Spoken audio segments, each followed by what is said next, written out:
Welcome to another episode of Kookievision. In this video, I'm going to be making a grilled steak.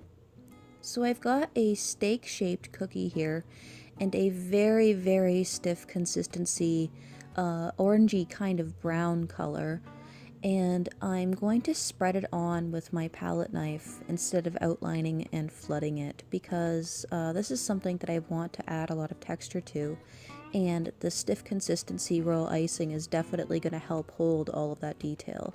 So I'm just basically just smearing it onto the cookie, and I'm not really paying too much attention to getting it perfect or anything like that. And next, for some texture, I've actually got a balled up piece of tin foil here, and I'm just gonna just dab the top of the cookie and create all of these little spikes or peaks of royal icing. And I'm gonna get it as spiky as possible, just basically dabbing down and I'm pulling up really fast, and the icing basically gets stuck to the tin foil and then pulls it upwards to create all of these little peaks and spikes. So you can kind of see what that looks like. And I want to let that dry for at least maybe 5 minutes or 10 minutes or so, just until it starts to crust over. And I'm going to go back over the entire thing with the same piece of tin foil, and I'm basically going to mash down all of these spikes and peaks. And that basically creates these like little mashed down pieces of royal icing, and it creates all of those like little cracks and stuff in between it because it's partially dried. So it gives you that great meat texture. And I'm going to use the same palette knife as I used to spread on the royal icing in the first place. And I'm just basically creating these grooves in the top with the palette knife, and just going back over top of it and getting rid of all of those bits that stick up. And I'm just going to go back with my palette knife again and just kind of neaten it up a little bit. And these are going to be the grill marks. And so I've let this dry completely, and I'm going to be doing some hand painting. So I've actually got some chocolate brown dye here that I've mixed with a touch of vodka. So we want a very concentrated color here, and I'm using a brush to go in these grooves. So these are the grill marks, so I want to make sure that they're darker than the rest of the steak. So yes, this is a really concentrated color. Some of the other colors I'm going to be using aren't as concentrated. So to further concentrate a color, you would use less vodka, and to make your paints a little bit more like a wash as opposed to a straight color, you would add a lot more vodka, just to kind of get a glaze of color but not so much a very heavy color.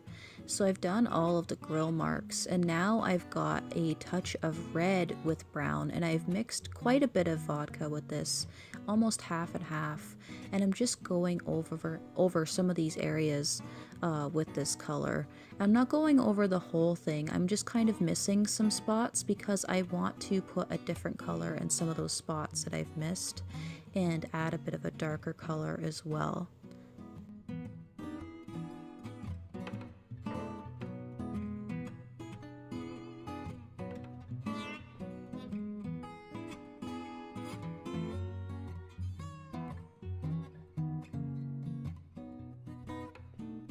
So in addition to that orangey red that we just used, or that chocolate brown with red, you can also add a little bit of orange too. That would work if you're going for more of a medium rare kind of steak.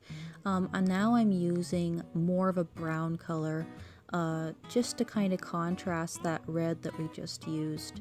And we don't want the steak all the same color, we want a little bit of variety in color to make it look a lot more realistic. And I've let that color dry, and I'm adding a bone here. So this is a piping consistency number 2 tip with a bone colored white here. This is just white with a touch of ivory added to it. And I'm piping the bone. This is a T-shaped bone because it is a T-bone steak. And I've outlined the shape, and then I'm filling it in with the same consistency of royal icing. It's just such a small spot, and if you do use flooding for something so small, you might end up with a lot of craters. So I want this nice and chunky. So I'm using my scribe tool as well to kind of take the icing and kind of get it where I need it to go and kind of smooth it out. And some of the spots are kind of wonky, so you're just using your scribe tool to even everything out.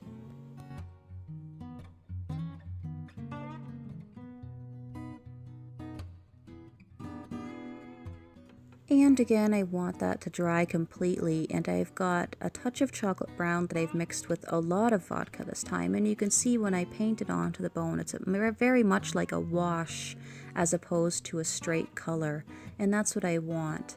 And I'm going to go over top of it with a piece of paper towel, and I'm just going to blotch it a little bit to make the bone look a little bit more worn and blotchy, and this will wipe off some of the color and wipe off more of the color in some other spots, so it's very patchy looking and realistic, much like a bone.